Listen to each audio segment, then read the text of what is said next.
John Ejekum Kuffour, former president, and they may be Bawumia and Sebia to her, very deep pa. Efa Kuffour's administration and Niema answer that uncle ye when it comes to that administration.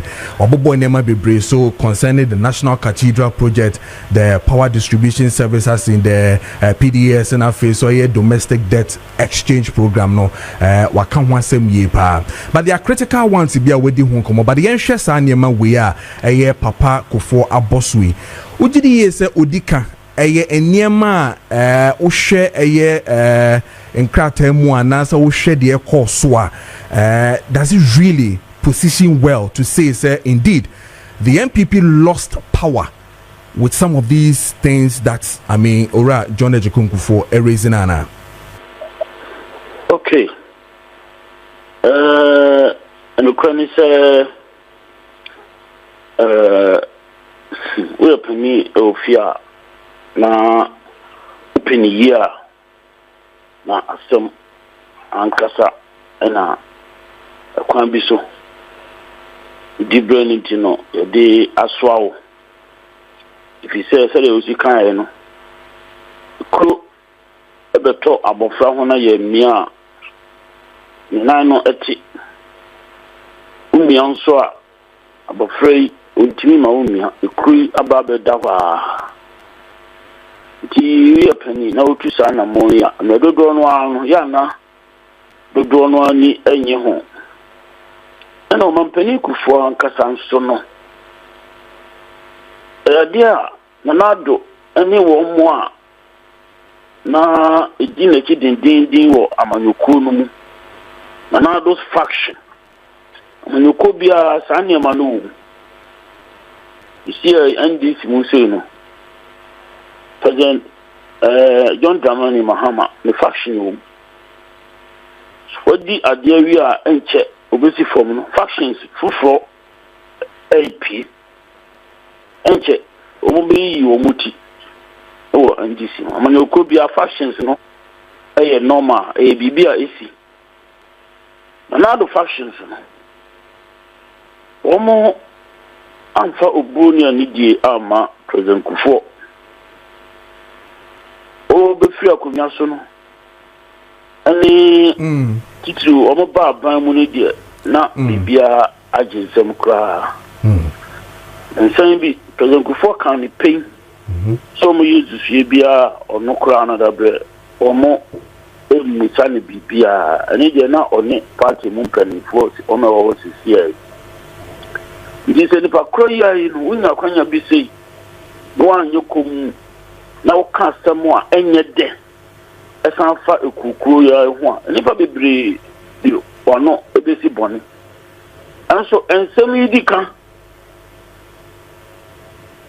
nsem na yaka yemubi adikan aka hu nsem no bebre afele wo si busare no nukra mi se de ekofa sa PDS ebayi eye adwea na do aban no omo de call aban mu 92.9 PDS ni se no na ensihyeya omo de bo oman no kro no ensihyeya omo de bo oman no kro no na se sia in Ghana civil society asori din a omo hwa mamu no na ma ginsem pe civil society de be ba be to abontin epie ye no na said o mamu ni nyina sorry prekope e born na do trisu no na so odi ahuntie ka se wo munyae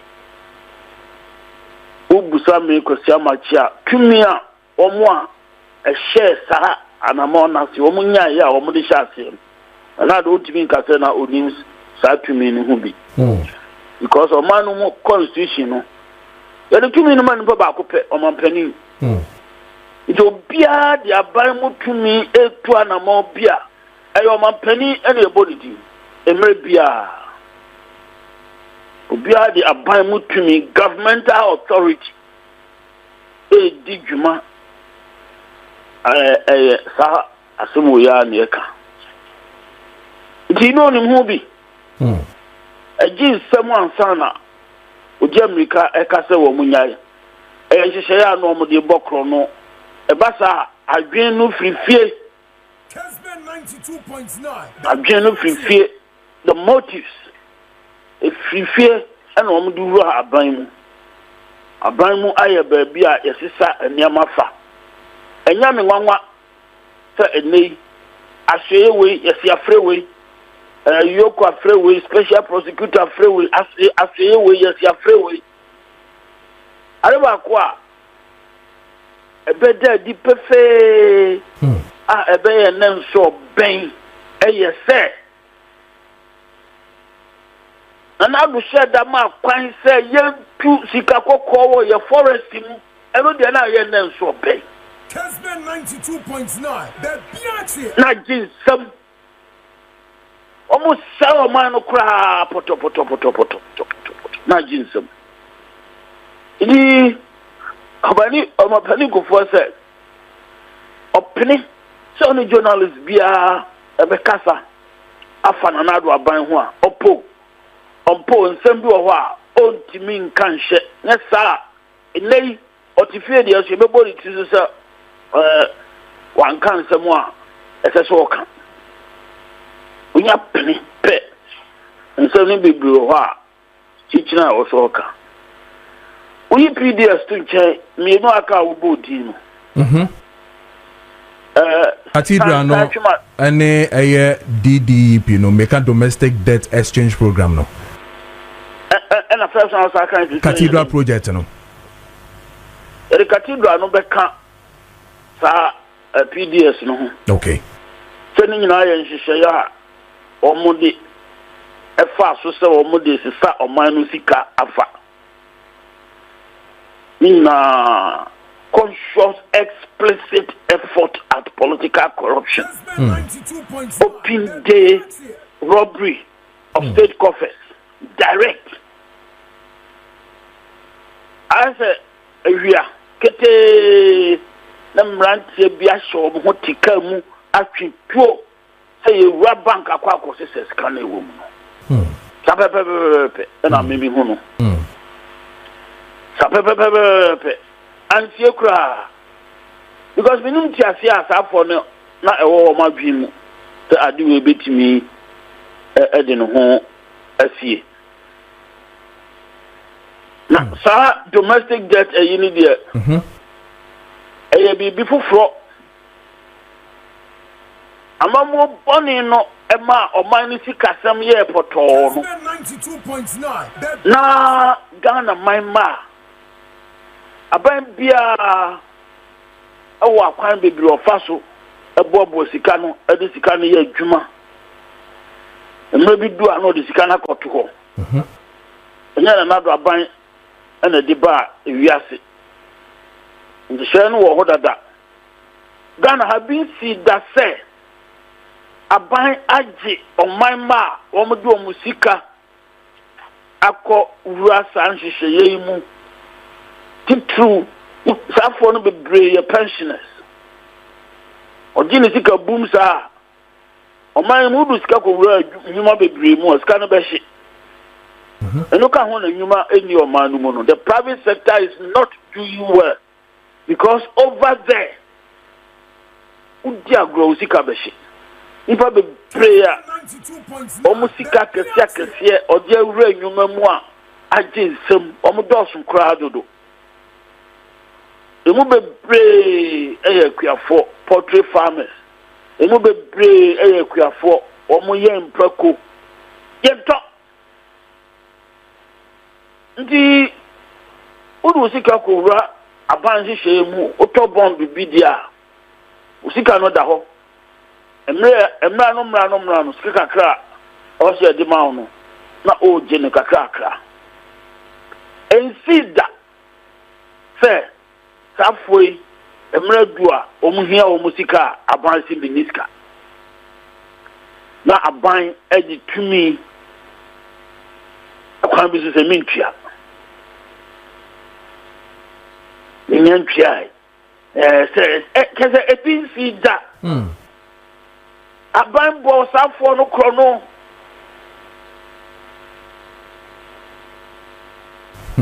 omwa Nanya warm per setchina or triaquatre. Nature magic scanning in our buying edit to me, yes, I think in our band ball. A buying to me. So, and she said, from home, a home seminal or very no unilaterally through power.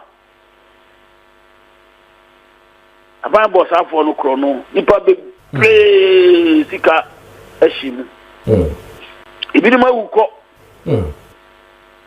Ibidima uko. You're correct. Minim kachi bi o hia sika ade ne yira ko ayaresa. You know for a crow about the shim kakaka. Yes, he can't again. A runner who a mammo bonia and some Maku, a general chair, a mammo bonny, a home some my yakin. Somewhere a general chair, a mammo bonny, bad governance. A home some yakin. Another damn Kuffour Juma obedi yahunsam ene yake. Yeah, be share the effect ebema anansi so ebeba even the MPP in 2028 the end, but the late Chairman Rollins etoto ora John Ejekum Kuffour in terms of the effect, the impact of these two. I mean, one is late there. Oshe Chairman Rollins, where he will put his feet down, so what can kukum na mantia or back public beka to really raise the red flags. Now here is the case we are having Ora John Ejekum Kuffour also talking after Yewie anase amamono entumi engineer NDC for abano. Is it the fact that, like he himself rightly said, the shifts in policy direction, he didn't even get it. Again, am I wrong in saying that they crippled him when it comes to his effect, his impact when it comes to the MPP? Crippling him. Oma mano akwanya amanantimi amfanano anto. Yes. Amamu no. If you only say, I was here, can say, Omokepono, simply because, our mamu, Mledu Bonwano, Omampenia, Wabako, Amayukono, Yana, Omo, Eyekum, Emma Space. Said a bear mampany or Tiakunasono, or no sitting in Indian in Tiasia, a bear cuma. And the crown is a mammo, and she said, I would walk go. And so Ghana, you have to draw noir. You can't say, podcast scientists, I am Pension, who can say, MPP and DC. And so you can see any momentum.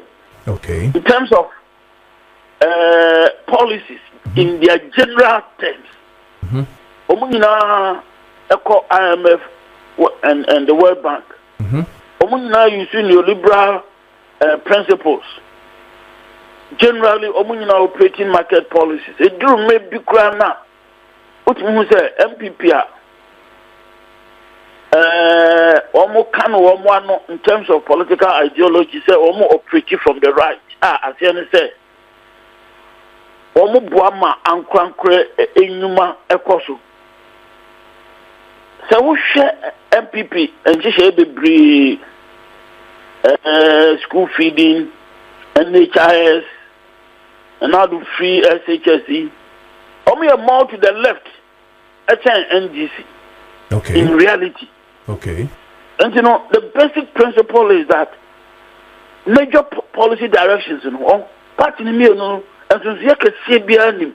And so at the same time, so far presidents, no two presidents are behaving in this the very same way, maybe similar, but somehow specifics, specifics na better no ebegina discipline omampani krono ediba aban for the Mahama, for example, this time round what that discipline be adi eno na ada no ho di wo oman sika sem so emretia fiscal discipline onye sika basabasa onye aban sika basabasa enti no inflation no eda baby eda. And so at the same time, food inflation, for example, family almost say I was slow. I'm saying about 6.6% as of general, but food inflation is around 20. Yeah. The general inflation, is 6 point something. But the specific items come together.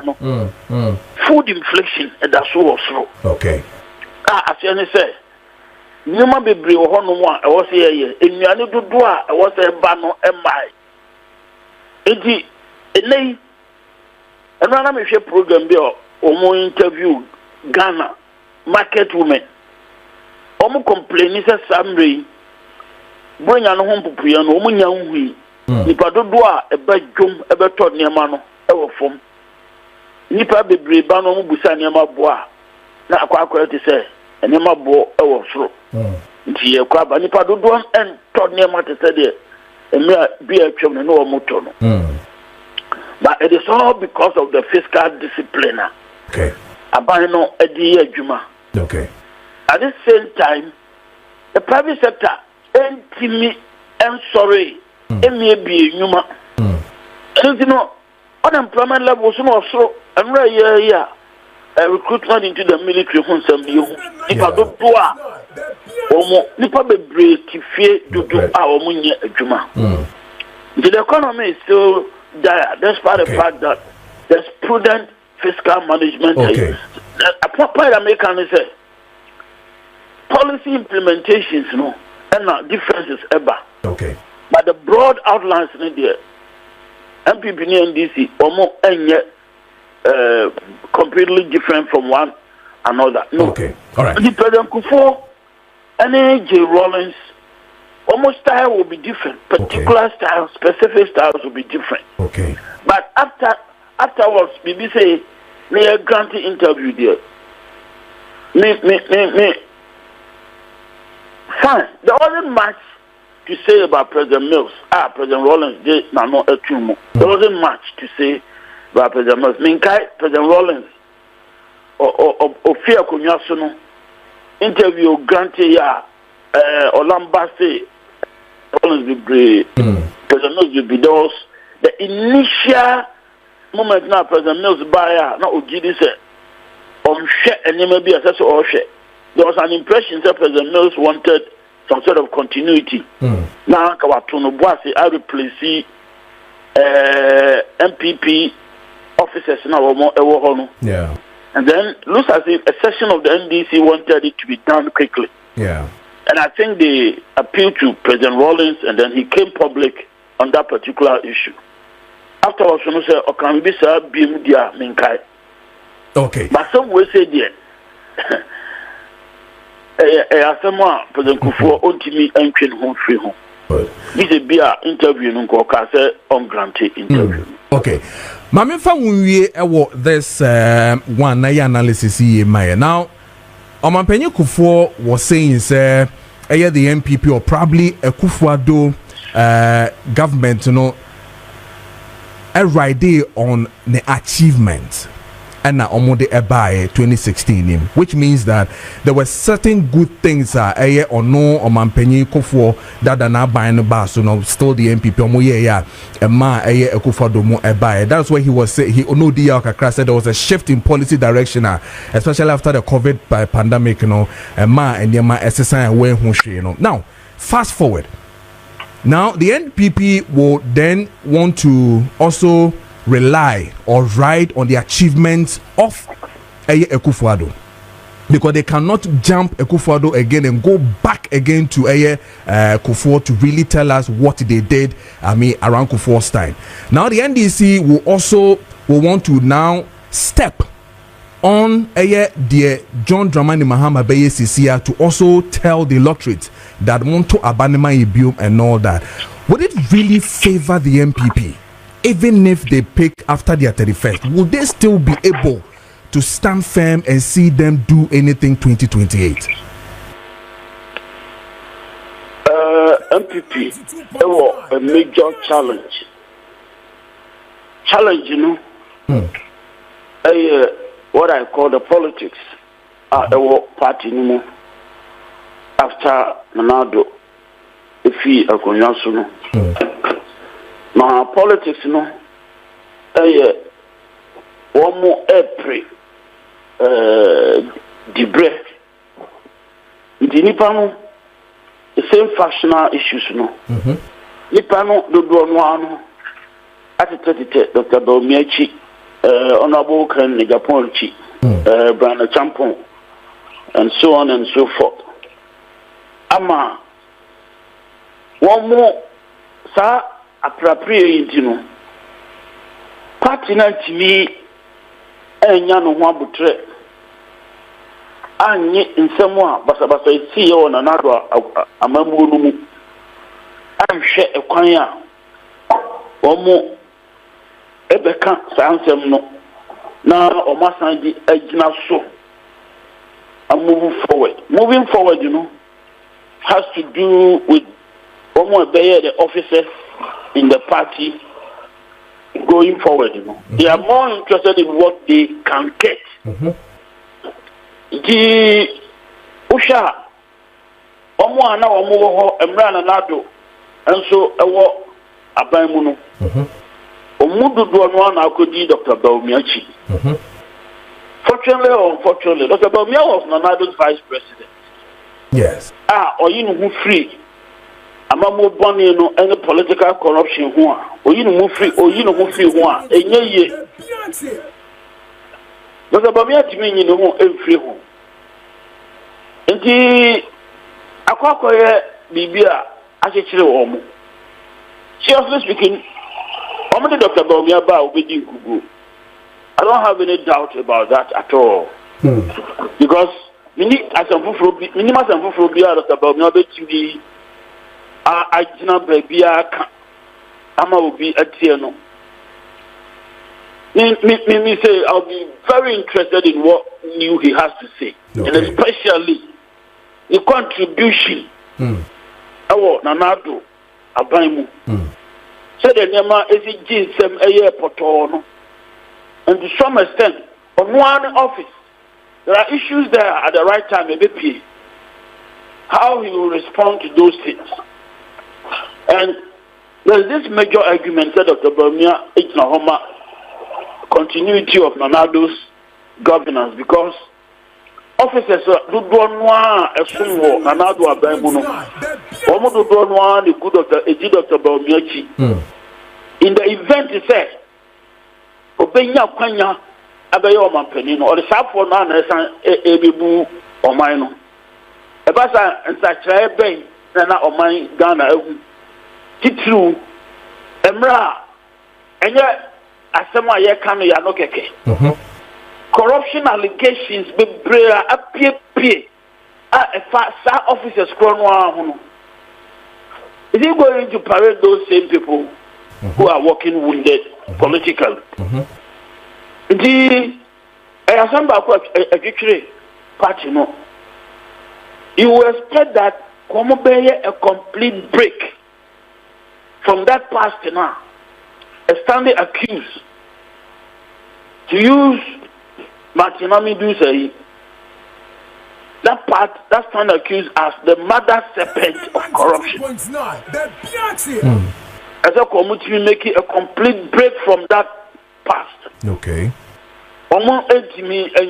Okay. And the next elections one, it is not for the MPP to win. Okay. I think and I will say it anytime. Next elections MPP. It is for the NDC to lose. I said you're saying.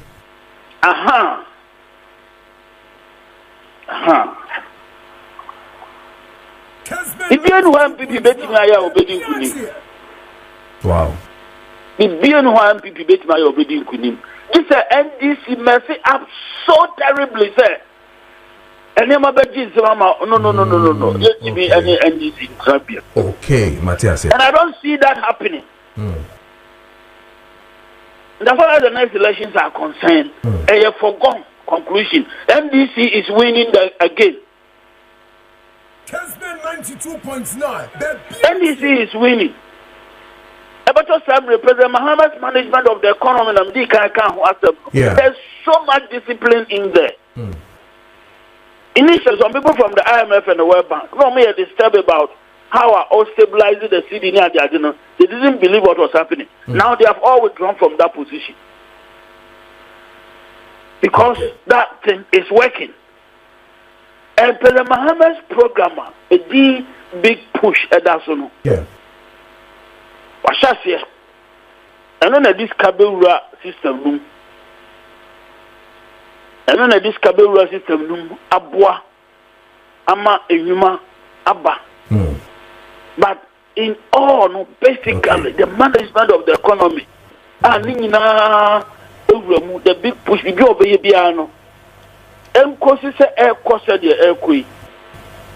I don't see how the next NDC presidential candidate only could. Okay. Right. So it is not for the MPP to win the next election. They are not winning the next election. Okay. I was almost sure almost crying. No more BB. All right. You just come and participate and make all the noise. It will amount to nothing. Dog, you better say, and a young church, what do you mind?